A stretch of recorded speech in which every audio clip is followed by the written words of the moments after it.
Hi everyone, my name is Rethabile. I'm from Tech Daily Post. I'm here with the gentleman Ian Haynes from Nutanix. Ian, thank you for making your time to speak to us. Could you please tell us slightly about you? Who's Ian Haynes? Thanks for having me. So I'm Ian Haynes. I'm the EMEA CTO for Nutanix, Yeah. and I specialise in the financial sector. And I've been with Nutanix for about 6 months, and I spent the rest of my career pretty much working in banks in technology. And I've been specialising in cloud adoption, private clouds, public clouds, and also transformation to DevOps and Agile. Yeah. And then how long have you been with Nutanix? I've been with Nutanix for the last 6 months. Yeah. And then how's it going so far? It's been going great. Yeah. There's a huge amount of interest in Nutanix at the moment. It's we're basically providing a hybrid cloud platform that can run in the public cloud and on a private cloud. Yeah. And so it's enabling companies to run their applications and get access to their data wherever they want to be. Yeah. Okay, and that proposition seems to be really resonating very well with our clients at the moment. So we're getting a lot of interest. Yeah. Would you say that Nutanix is still new in South Africa, or they've been here for quite some time? So Nutanix has been here for quite some time in South Africa, Yeah. of the order of 10 years, but it's been growing all that time. The company itself is 14 years old, Yeah. and they've been through a series of sort of evolutions. First of all, they were very disruptive in the HCI market, the highly converged infrastructure, and they had an appliance-based technology which you could buy, which proved to be very popular and disruptive. Yeah. And then they moved from there to provide the software and allow you to choose whatever hardware you want to run underneath it. Yeah. And now in this third generation, they are also disrupting what happens with people's move to public cloud. Yeah. And so now you can run that software in the public cloud as well. One platform to run your applications and data anywhere. Yeah. Interesting stuff. And then how big is Nutanix in UK? So Nutanix is, we have 25,000 customers.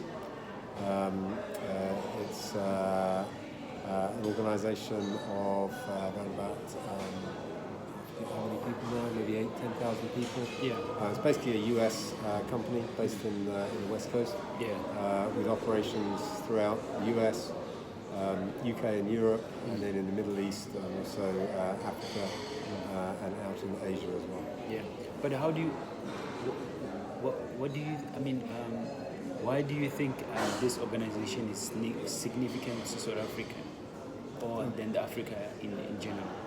Well, because what we're seeing is that organizations are they are under a lot of demand for technology, and so as they're building out their applications, their services, their mobile applications, as they're doing all their data analysis, they want to run on some sort of cloud platform. And we've seen people building out their own private clouds over the last few years, people moving onto the public cloud.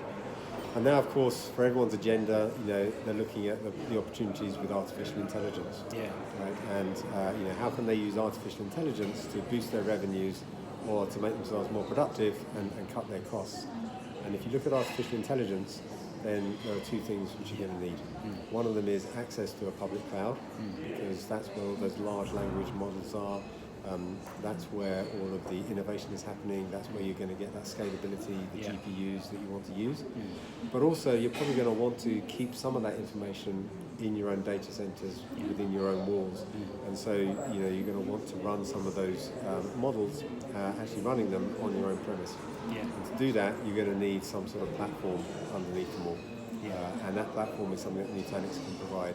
So, with people wanting to write their own applications, people wanting to run both in the private data center as well as the public cloud, and then with the generation of new applications around data analysis, around AI, around systems of engagement, we see that all the time, not only in South Africa, but across the African countries. Yeah.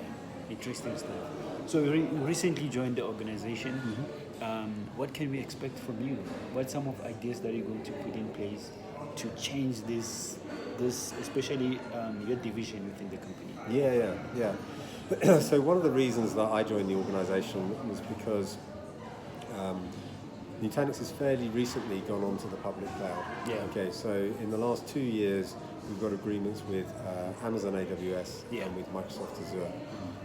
And so that's quite a big transition for the firm to make. Yeah. But that's one that I've made personally with my previous role. We spent 5 years growing our public cloud presence at the bank I was with before. So I've got a good understanding about how those public clouds operate and how it's really a new way, a new operating model when you're using a pay-as-you-go, on-demand type resource that you get in the public cloud. So what I'm going to be doing with Nutanix is helping them understand how that transition works, helping our customers understand how they can make the most of that transition using our technology and also their own applications to really leverage the benefits of public cloud whilst retaining what they have on the private cloud. Yeah, interesting stuff. Ian, thank you very much for your time. I hope this is not the last time you've been in South Africa. I understand that you're traveling across the world. We're looking forward to see you next time when you come to South Africa. Thank you very much for having me. All right, thank you. There you have it, guys. I chatted with Ian Haynes from Nutanix talking about his new role